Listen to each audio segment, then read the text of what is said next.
Hi, I'm Odell. I mailed my wedding invitations with hope and got silence from my own mother. On the day I said I do, she posted picnic photos with my brother and called it family. She didn't just skip my wedding, she deleted me from the family story. 6 months later, she knocked on my door with a suitcase. But what if I told you that wasn't even the worst part? Before we begin, where are you watching from?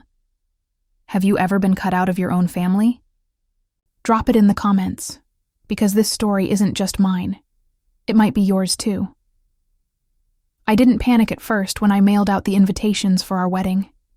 Handwritten envelopes, gold foil edges, each one sealed with care. I didn't expect fanfare, but I expected acknowledgement, especially from my mother. I checked the tracker twice a week, hoping for a ping, a reply, anything. I saw her name light up under viewed. She'd opened the invite. Then silence. I told myself she was busy. I told myself she'd reply eventually. I even told myself maybe she was planning a surprise. But deep down, I knew better. You learn the truth when you stop giving people excuses. What I didn't know then was that the silence was louder than any scream I'd heard as a child. 2 months before that, I realized I was no longer part of the family group chat.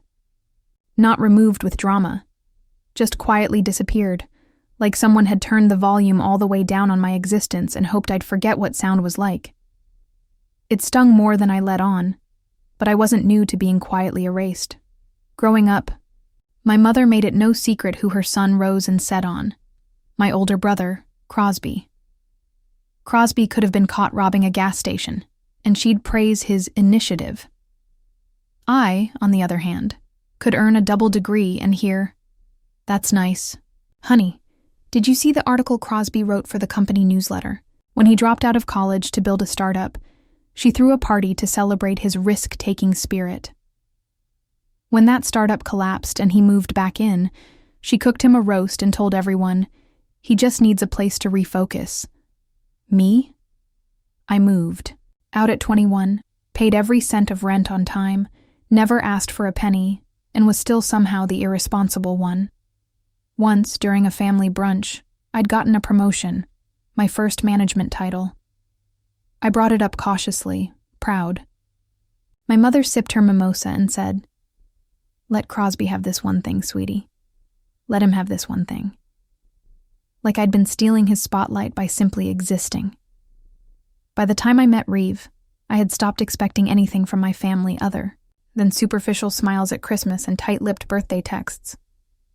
He noticed that early on, asked me once, "Why do you always go quiet when I mention your mom?"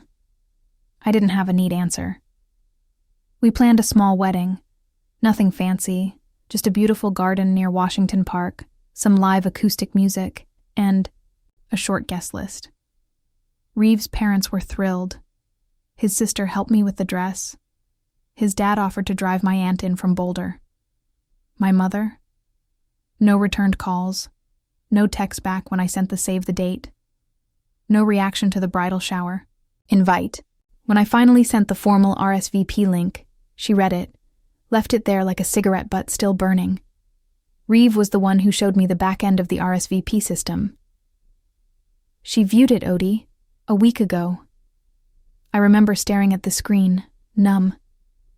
That was the night we crossed her name off the seating chart, not because she said no, but because she said nothing. The morning of the wedding, the sun came up soft and golden. Reeve's family buzzed around the venue, fluffing tablecloths, stringing lights, laughing over memories they were building in real time. I stood in my dress, ivory lace, nothing flashy, and stared at the front row. There was one empty seat meant for her. Guests thought maybe she was running late, but I knew. I'd known before I zipped up my dress. I'd known since that RSVP went unread, since my calls went unanswered, since I realized the last message in the group chat with my name in. It was over a year old. Still, I smiled for the photos. I laughed during the vows. I danced like nothing was missing. but the bouquet toss felt like tossing hope into a void. And when I cut the cake, this perfect vanilla-tiered masterpiece with sugared roses, I noticed no one had touched the slice meant for her. Later that night, I boxed up that slice, put it in the fridge next to leftover champagne and Reeves' aunt's spinach dip. I didn't cry. 2 days after the wedding, my cousin Liddy texted me out of the blue. "Hey, not sure if you were meant to see this." Attached was a screenshot, a message from my mother in the new family group chat. "Mullen's engagement party will be our real celebration." My fingers went cold holding the phone, not because I was surprised, but because it confirmed what I'd always suspected. I hadn't just been forgotten. I'd been replaced. Reeve came into the room and asked if I wanted to take a walk. I told him I was fine, but even I didn't believe it when I said it. That night, I lay in bed, phone face down beside me, and stared at the ceiling. It wasn't rage I felt. It was that slow, suffocating ache of being erased without noise. I didn't know how long I'd been staring at the ceiling. Maybe an hour, maybe longer. At some point, the light shifted in the room, that golden post-wedding glow dissolving into the cool gray of a Monday morning. I rolled over, reached for my phone, not to check messages, because I knew better by now, but to scroll, numb and automatic. Instagram opened itself like muscle memory. I barely blinked as I tapped through stories, and then I saw it. A picnic. A perfect curated picnic spread out on a blue and white checkered blanket beneath the same bright sky I got married under. Plates of sandwiches, cut watermelon, a charcuterie board with honeycomb and brie. My mother holding a sparkling lemonade in a stemless glass. Crosby in a button-down, like he was auditioning for a lifestyle ad. Zinaya, his girlfriend, no, fiancé now, snuggled up on his arm, flashing a diamond the size of a teardrop. The caption under the post, "Celebrating the ones who matter most." I didn't feel the phone slip from my hand until it bounced on the carpet. I didn't cry. I just stared at the image burned into my mind. My family smiling, plates full, as I stood in a white dress hours away, slicing cake and pretending the empty chair in the front row wasn't a message. I got up, walked to the kitchen, made coffee on autopilot. Reeve was still sleeping in the other room. I didn't wake him. Some part of me wanted to sit with the silence. I'd gotten good at it over the years. As a kid, I used to measure my worth in fridge magnets. My mom had this laminated progress board for Crosby and me. His column was always full, honor roll stars, spelling bee ribbons, even a photo of him, holding a plastic trophy from a church basketball league. Mine? A participation ribbon from the science fair, a faded perfect attendance badge. One time, I got second place in an essay contest and she said, "That's sweet, honey, but Crosby just got MVP last weekend." Then she added his laminated photo to the board before mine even had time to stick. When I got my first A in calculus, she called it lucky. When Crosby dropped a course, she said he was strategically managing his load. Everything I did felt like a warm-up act for his main event. Later that afternoon, Reeve woke up and padded into the kitchen, hair tousled, still in his t-shirt. He poured himself a cup of coffee, leaned against the counter, and studied my face. I didn't say anything, but he knew. He always did. "They didn't forget, Odie," he said softly. "They just chose not to show up."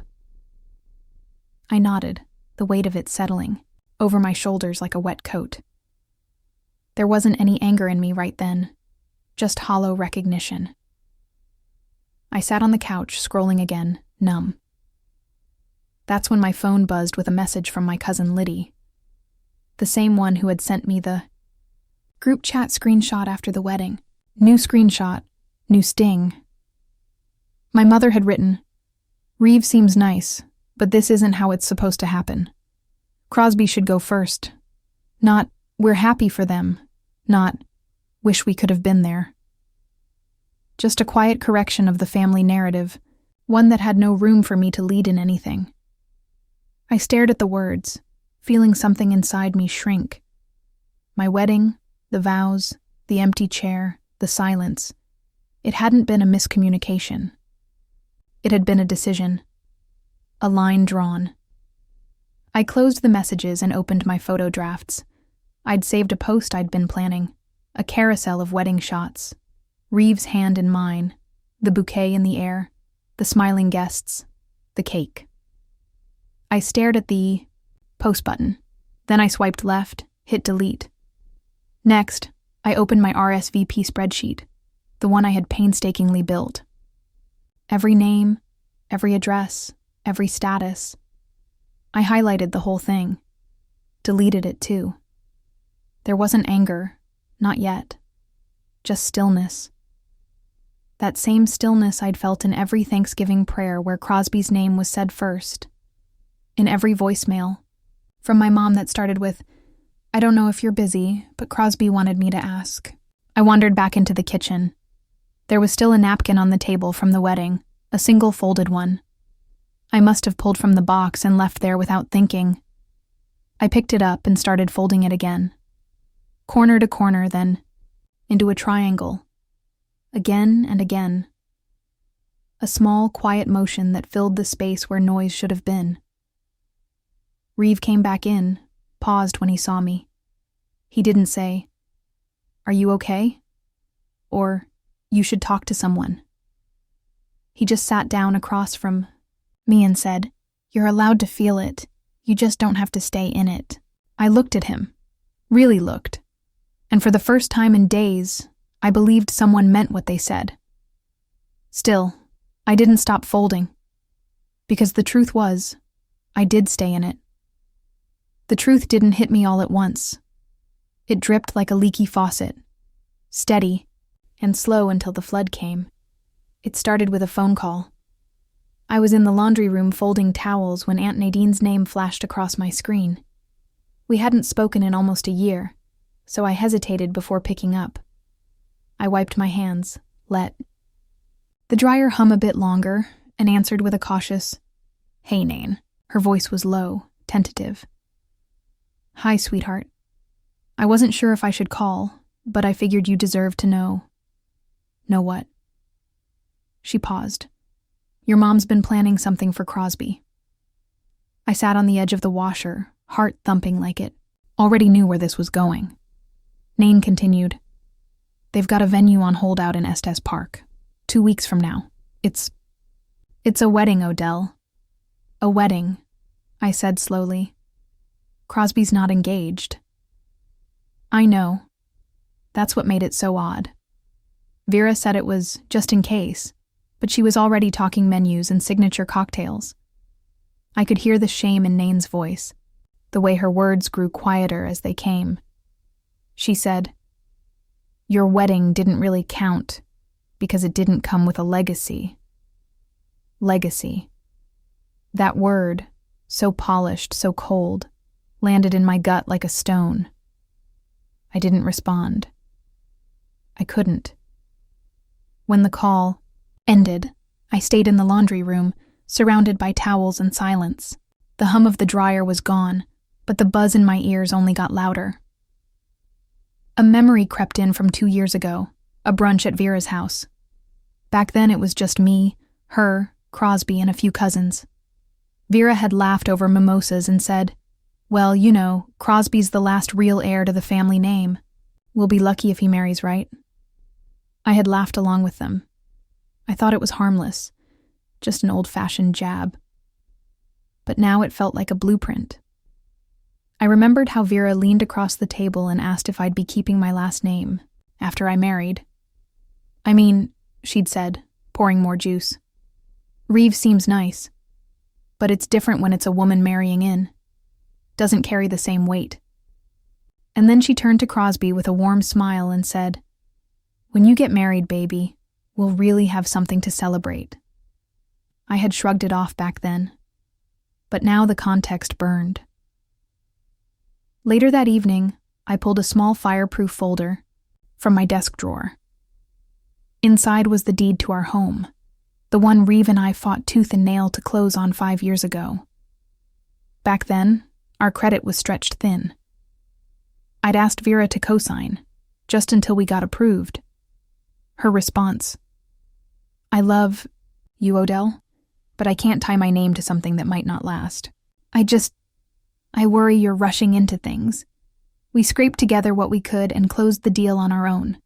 No co-signature, no help. Now I had proof." I held it in my hands. And yet, that evening, Reeve came home from the office. I was at the dining table, papers spread around me like battlefield maps. He set his briefcase down and took in the scene. "What's going on?" he asked. I handed him my phone, a screenshot from Liddy again. This one was from Vera's group chat, dated just last week. She had written, "So proud of Crosby. Finally, the event we've all been waiting for. Odell's was just a placeholder." Reeve didn't yell. He didn't throw anything. He just read it, his jaw tightening more with every word. Then he put the phone down and looked at me. "They don't see you," he said quietly. "They see an obstacle. You stole the spotlight they wanted Crosby to stand in." I stared at him, feeling something shift deep inside. Not sadness, not even rage. Resolve.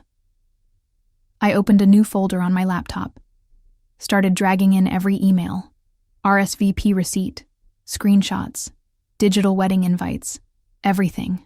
I uploaded photos of the venue, the flowers, the signed check from our florist. Then I pulled out the printed deed, highlighted my name, printed it again. I wasn't sure what I was building yet, but it was going to be solid. Later that week, Vera hosted a virtual family meeting, the kind of Zoom call she insisted on to maintain connection, even though she never once called me after the wedding. I logged in anonymously. No video, no mic. Just a black square with the initials O. They laughed and gushed over Crosby's upcoming moment. Zanaya sat beside him in a cream-colored dress, sipping champagne like it was already her rehearsal dinner. Vera was practically glowing, her voice syrupy and staged. "This is what we've waited for," she said, beaming. "The real celebration. The one that continues the legacy." I leaned back in my chair, still invisible, and smiled.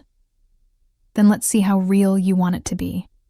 It wasn't just about Crosby. It was about erasing me. That thought stayed with me, humming under my skin as I stood in the kitchen, reheating leftover wedding cake. Not the fancy multi-tiered part, just a square of vanilla I'd saved out of habit. I wasn't hungry. I just needed something that still felt real. The frosting had melted slightly, sliding off in a slow collapse, kind of like how that day had gone. I hadn't let myself replay the whole reception in my mind before. Not until now. But once it started, the memory ran itself like a loop I couldn't stop.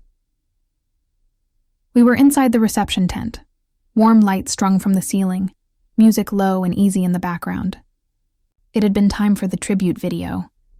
Reeve and I had spent weeks compiling it. Photos of us as kids, our first apartment, silly clips with his nephews, even that random selfie I took outside the courthouse the day I got my promotion.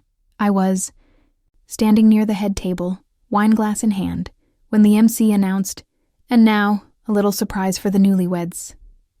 I remember smiling. I was nervous but proud.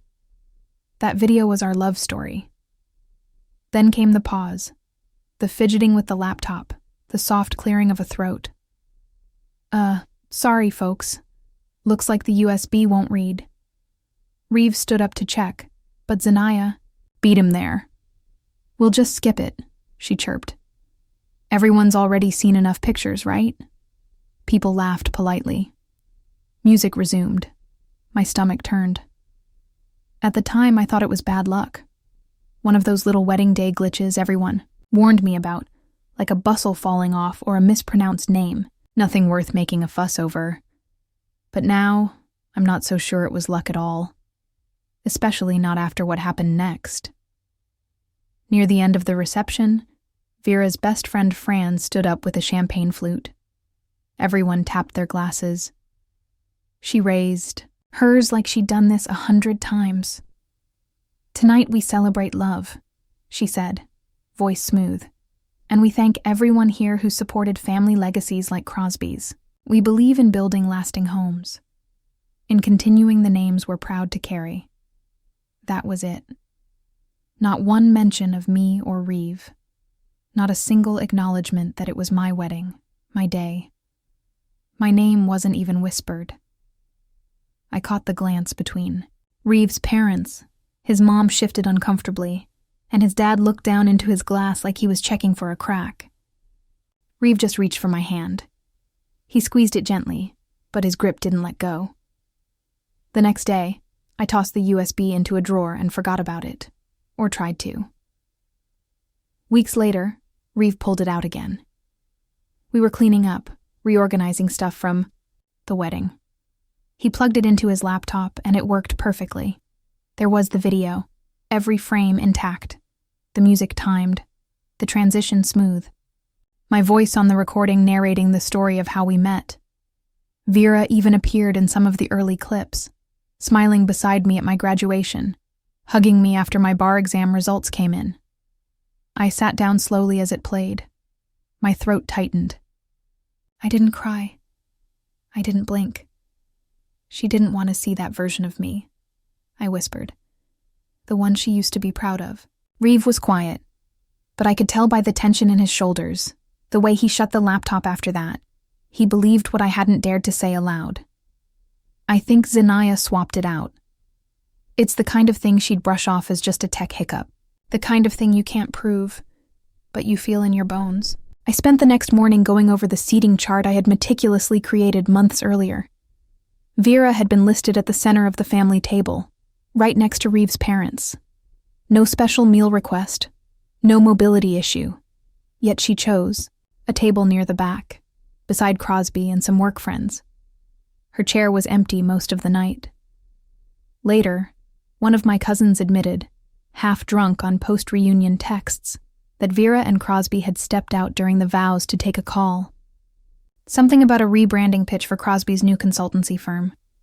Didn't want to lose momentum, she'd said. They figured you'd understand. I nodded. I always did. That night, sitting at my kitchen counter, I started scrolling through my phone. I selected photo after photo of centerpieces, of smiling guests, of the cake we never got to cut together. One by one, I hit delete. But then I stopped. There was a photo Reeve's sister had taken. I hadn't even noticed she'd snapped it at the time. It showed me mid-laugh, with Reeve's mom and dad helping me into my dress. His dad was holding the train awkwardly, like it might combust. His mom had one hand on my shoulder, the other adjusting a pin in my hair. I was looking straight ahead. Not at them, not at the camera, just smiling, unaware. I didn't delete that one. Instead, I stared at it for a long time. Then I whispered, maybe out loud, maybe just in my head. Maybe they were my real family that day. It was a Sunday afternoon when I heard the knock. Not the hesitant kind that asked for permission. No, this one was full-bodied, like someone arriving somewhere they felt entitled to be. I opened the door expecting a neighbor, maybe a delivery mishap. Instead, there stood my mother, Vera. 2 hard-shell suitcases behind her, a tote bag over one arm, her winter coat draped but unzipped. She wore a soft, curated smile, the kind you see in real estate agents mid-pitch. "Hi, sweetheart," she said, stepping forward like the welcome mat had been rolled out for her. "I thought I'd spend a little time here. Things are tight at Crosby's." I blinked. Not anger, not shock, just a hollow, sinking numbness that began somewhere in my spine and crawled its way into my jaw. She was already wheeling her luggage in before I could say anything. I didn't stop her. I didn't offer tea. But I also didn't slam the door. I stood there like my own body had turned into someone else's foyer. By the time Reeve returned from the grocery store, she was sitting at the kitchen table like it was hers. I brewed chamomile, she told him, lifting the mug. Still your favorite, right? He gave her a look that wasn't rude, but certainly wasn't warm. Then he looked at me. I gave him the smallest shake of my head. Later that evening, she wandered into the living room, holding a framed photo of Reeve and me. I knew this place had potential, she said, smiling to herself. I remember when I helped you get the loan. Such a smart decision. I stared at her, stunned. My throat tightened because, no, she hadn't helped. Not even a little. 5 years ago, I was scrambling to lock in the property, desperate for a cosigner after a freelance client delayed payment and my credit union got cold feet. I called her. I asked her plainly. She told me, I can't attach my name to something that might not last. It's not personal. It's about stability. I had printed that loan decision letter and kept it buried in my filing cabinet. Now her voice echoed like it came from a parallel reality. You didn't help, I said finally, quiet but firm. You refused to. She waved it off. Oh, you know how banks twist things. I was part of that journey.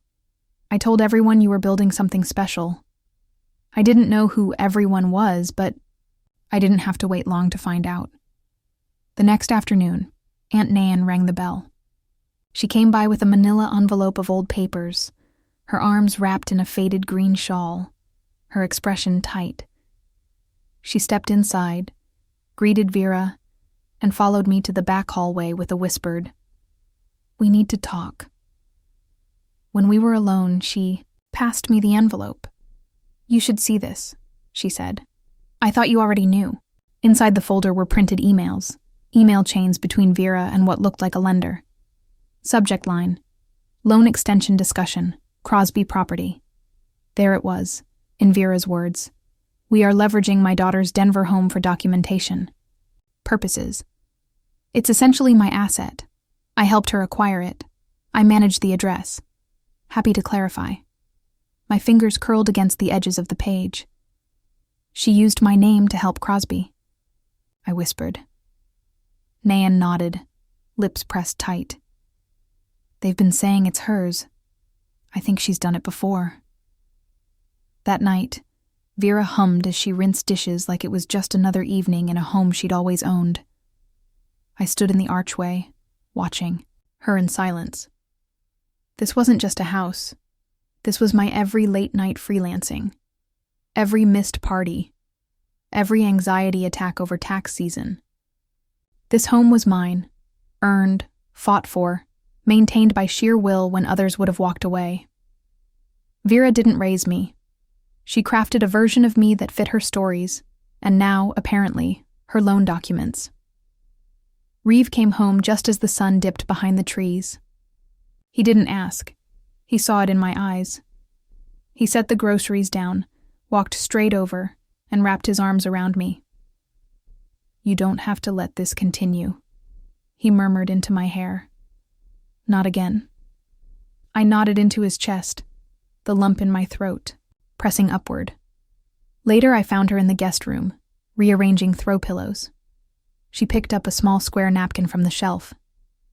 I hadn't realized it was still there. You still do this silly leaf fold? She asked, laughing lightly. I remember when you used to decorate every Thanksgiving table with these. I took it from her hand gently. No, I said. That's the last one. I stopped making them when I stopped making space for people who never came. She gave a forced chuckle, turning back to the suitcase she had half unzipped on the bed.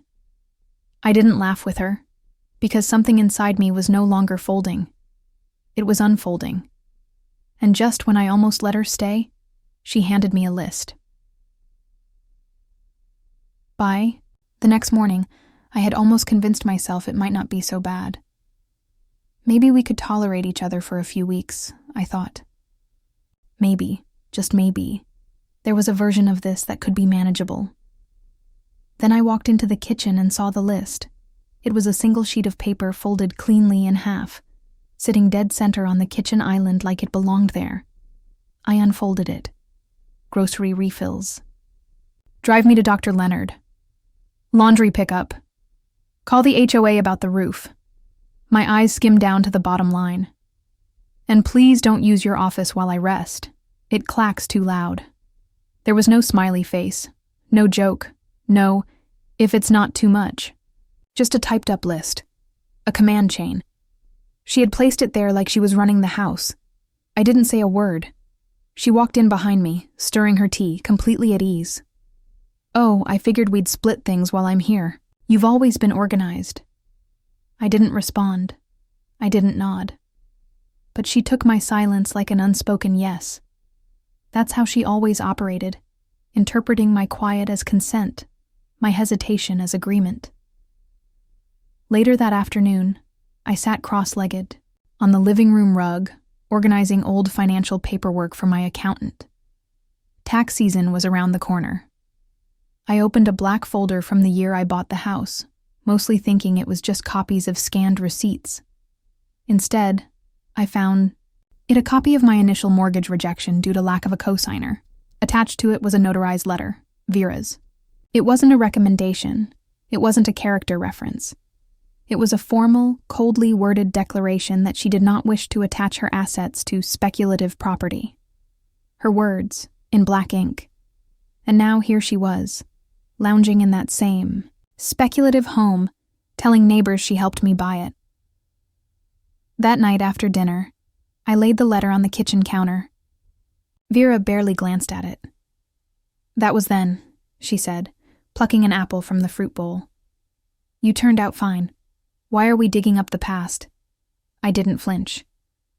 You told the bank this place wasn't worth backing. Now you're calling it yours? She leaned on the counter like we were discussing paint colors. Because no one challenges what I say, she replied, biting into the apple. Until now. Reeve, who had been stacking dishes behind me, stopped moving. I could feel his stillness, in the air. He didn't say a word, but I knew he'd heard every syllable. The next morning, things got worse. Over breakfast, Vera cleared her throat.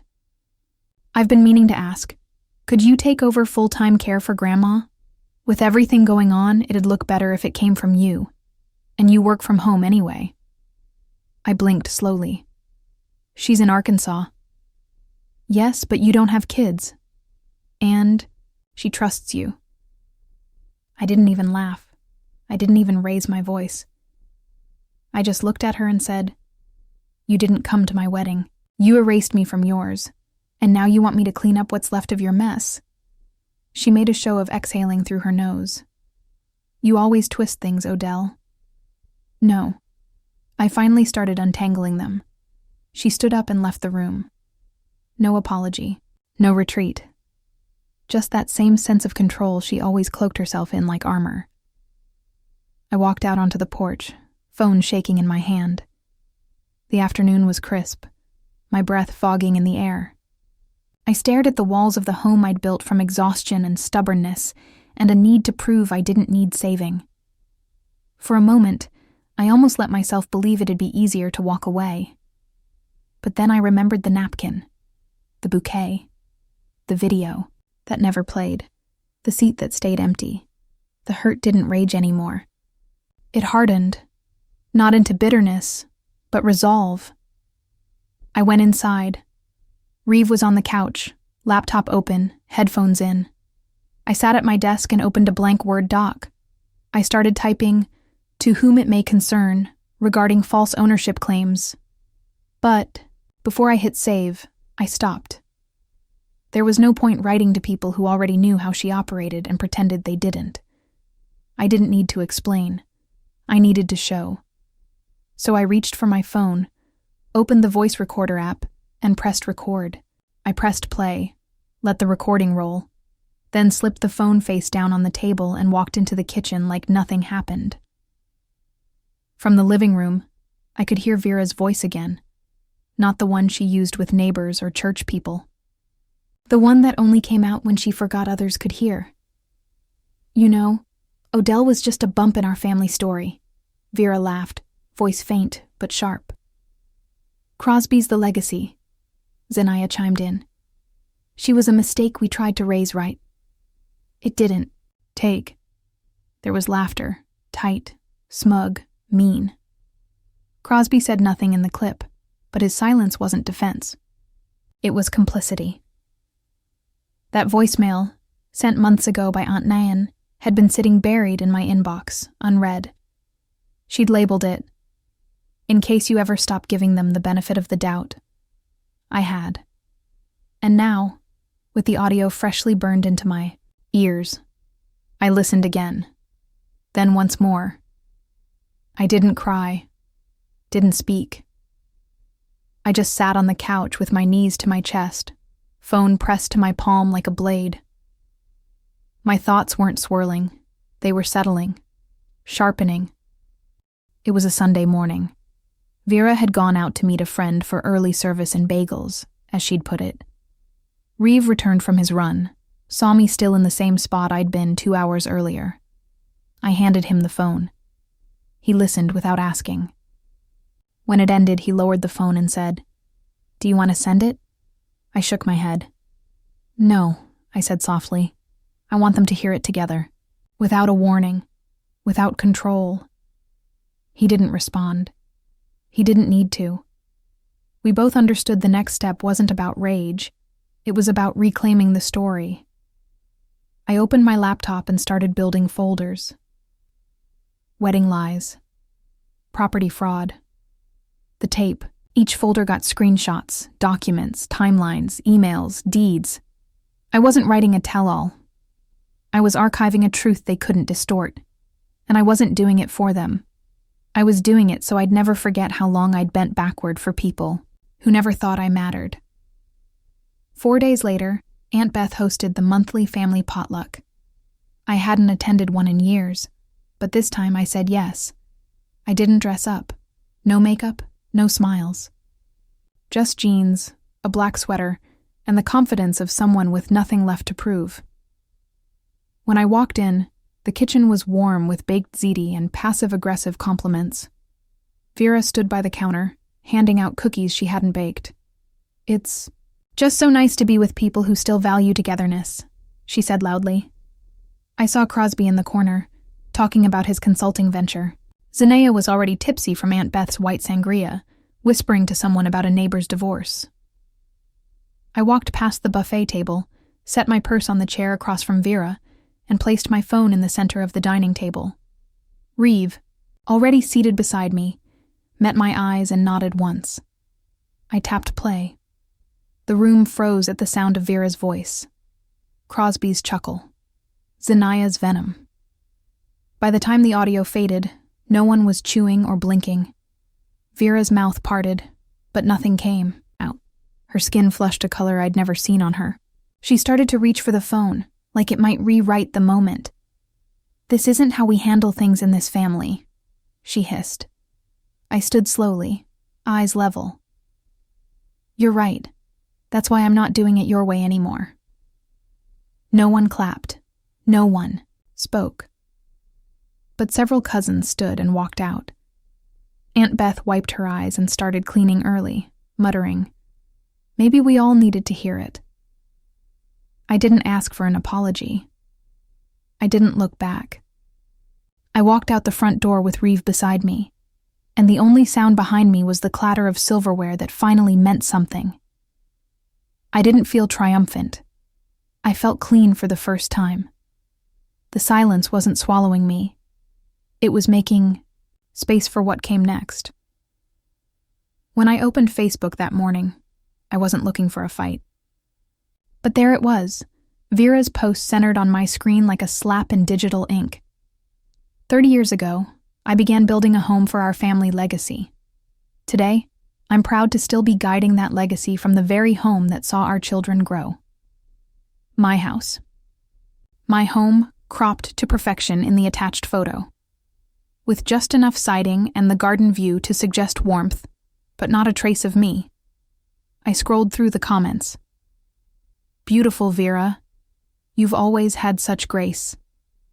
What a blessing to your family," one read. "Legacy, that's what real mothers leave behind." She'd tagged it all with, "My family, my heritage, built with love, my matriarch, because the room had gone completely still. Later that night, I uploaded a simple post to the neighborhood forum with 3 side-by-side images: Vera's post, my property documents, and the wedding tribute video. Yes, the one she'd sabotaged with the broken USB. The response was immediate. "Wow," someone wrote. "We always wondered why you were the only one out there weeding the flower beds." Another. "That video broke me. How could they treat you that way? Thank you for showing us." By noon the next day, the thread had over 70 comments. People shared their own stories of mothers who took credit, sisters who erased, families that dressed up betrayal as tradition. What stunned me wasn't just the outrage, it was the understanding. The kind that doesn't come from gossip, but from lived truth. Zinnia, predictably, tried to do damage control. Under a shared thread, she commented, "Sad when people weaponize family for pity points. Real class shows in what you keep private." But then Vera's old friend replied underneath, "You were the one who told me not to attend Odell's wedding. Don't push it. I still have the message." And just like that, the screen cracked open. Screenshots followed. Private messages leaked. Old allies began pulling away. One church acquaintance even commented, "I donated to Crosby's business because Vera said the house was collateral. I'd like a word with someone about that." In the span of 48 hours, her decades-long image of dignity and self-sacrifice was collapsing under the weight of her own manipulation. I didn't cheer. Didn't say, "Told you so." Instead, I received a message from someone I barely remembered. A woman who used to teach Sunday school when I was 7.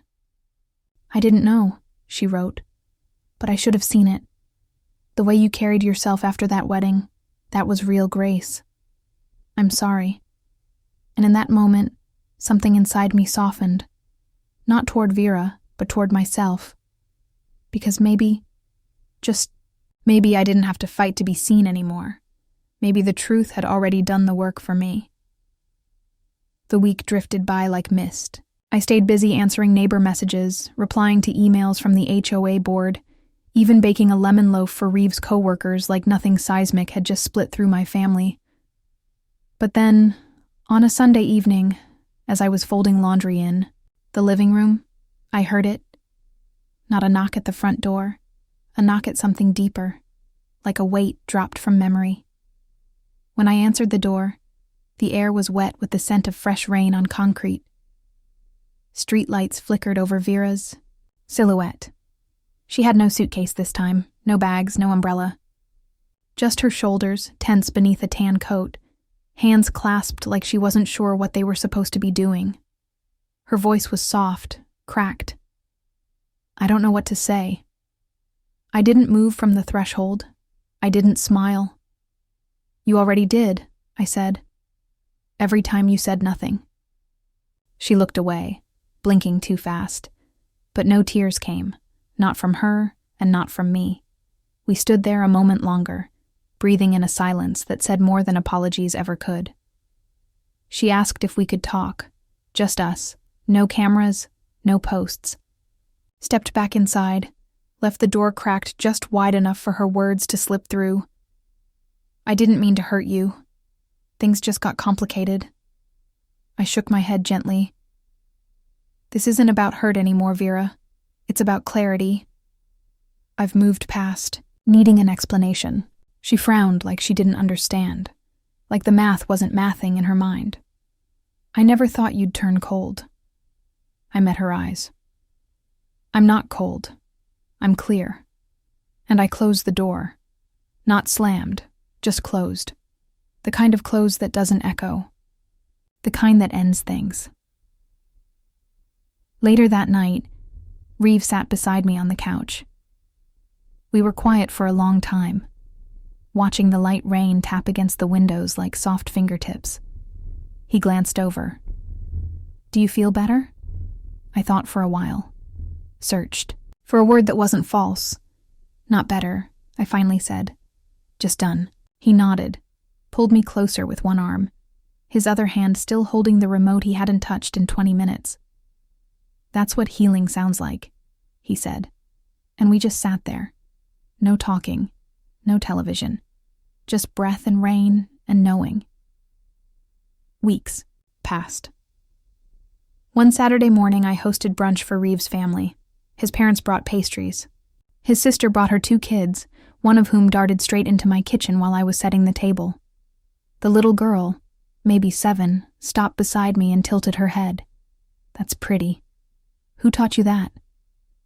She was staring at the napkin I'd just folded, leaf-shaped, delicate, creased with care. An echo. I hesitated. "No one who stayed," I said gently, pressing the napkin beside her plate. "But someone who taught me what leaving looks like." She didn't understand. She didn't need to. She just smiled and ran off to find orange juice. That evening, I sat with my journal, unsure how to end something that had already ended so many times before. So instead, I wrote the truth. My mother didn't just skip my wedding. She skipped showing up for the woman I became. I paused, then added, "But I no longer measure love by who claps the loudest or who posts the most. I measure it by who shows up when no one's watching." That was the thing about building a life. You start thinking it's about who shows up for the milestones, birthdays, vows, housewarmings. But really, it's about who brings in your trash bin when you forget, who checks the pilot light when your heater sputters, who folds beside you not to criticize, but just to be near. I closed the journal and whispered out loud, "Sometimes the family you build is the one you finally get to choose." And I meant it. Have you ever closed a door not out of hate, but because you finally loved yourself enough? Sometimes the deepest wounds come not from strangers, but from the silence of those we once called home. When love is measured by loyalty to a legacy instead of the person in front of you, someone always ends up erased. Have you ever been written out of your own story just to protect someone else's image? If this story moved you, share your thoughts below, and don't forget to subscribe for more powerful stories like this. Because healing from family drama takes more than time. It takes truth.